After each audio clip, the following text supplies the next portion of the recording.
What if I told you that your government is quietly buying Bitcoin, not for speculation, but as a strategic asset, like oil or nuclear weapons? What if I told you that a new financial Cold War has already begun and you had no idea?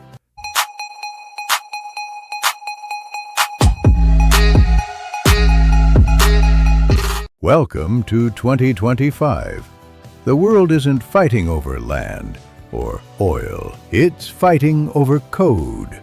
And Bitcoin is the new atomic currency.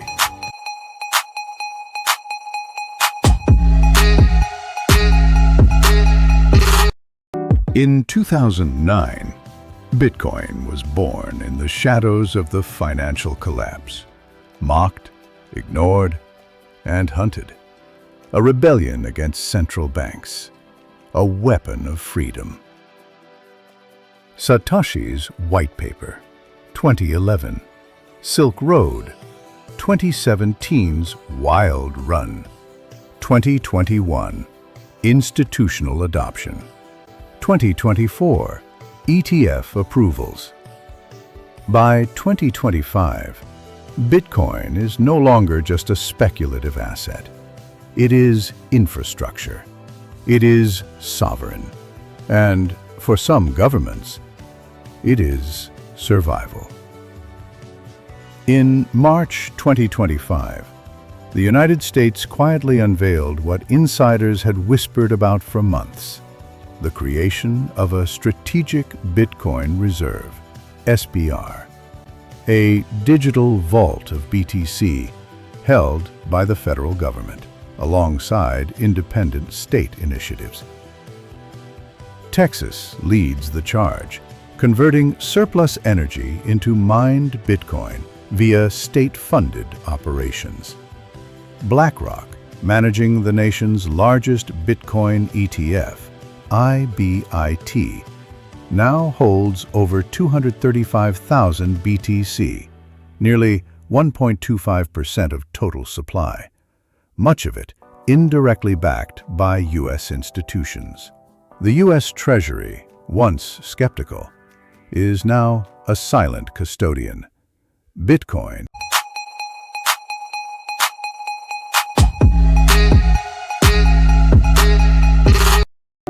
Bitcoin, said one anonymous Fed official, is now our hedge against ourselves. The U.S. isn't alone. Across the world, governments, many at odds with the dollar, are doing the same. El Salvador doubled its Bitcoin holdings in 2025 after early adoption in 2021, launched its Bitcoin Bond 2.0, raising $3 billion in BTC-backed infrastructure. Pakistan, following years of IMF tension, Pakistan's central bank reportedly purchased over 8,000 BTC in secret OTC deals. The aim? To partially back a commodity-blended rupee and bypass dollar-based debt obligations. Russia and Iran cut off from SWIFT. They're building Bitcoin for energy trade routes, offering oil and gas in exchange for BTC. These are gray market reserves, but real nonetheless. China publicly banned Bitcoin, yet allows state-affiliated miners to operate via Hong Kong conduits. Analysts estimate China holds more than 150,000 BTC, mostly from seized assets and shadow operations. The irony? The country that bans it holds more than most. Why are governments betting on Bitcoin in 2025? The answer lies in the debt and in the mirror. U.S. national debt surpasses $36 trillion. Interest payments now exceed military spending. Confidence in the dollar is shaken. Global inflation. Argentina, Turkey, Nigeria, all facing currency collapses. Central banks scrambling for hard assets. CBDCs failing to stabilize volatile economies. Bitcoin is no longer Plan B. It's Plan A when everything else fails. But with governments entering the Bitcoin space, The cypherpunk dream is now under threat. ETF overreach. BlackRock, Fidelity, and 3 other firms control over 6% of total Bitcoin.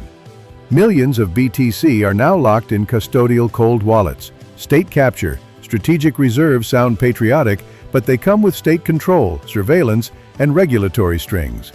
Potential scenario: government-mandated forks, KYC wallets only, censorship of unapproved addresses.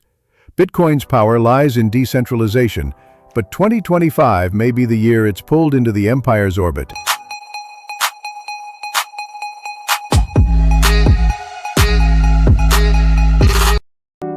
This isn't just a financial shift.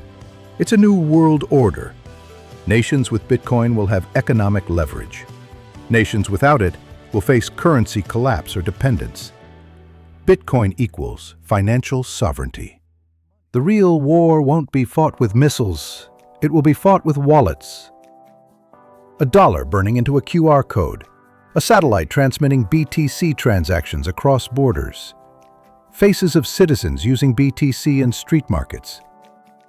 The question isn't whether Bitcoin will survive. It already has. The people or here will, when sigh their Bitcoin, or the powers that be Argist that be. Strategic Bitcoin reserves are just the beginning. A digital arms race has begun, and you're already in it. Comment below, should governments be allowed to hold Bitcoin, or does it defeat the purpose?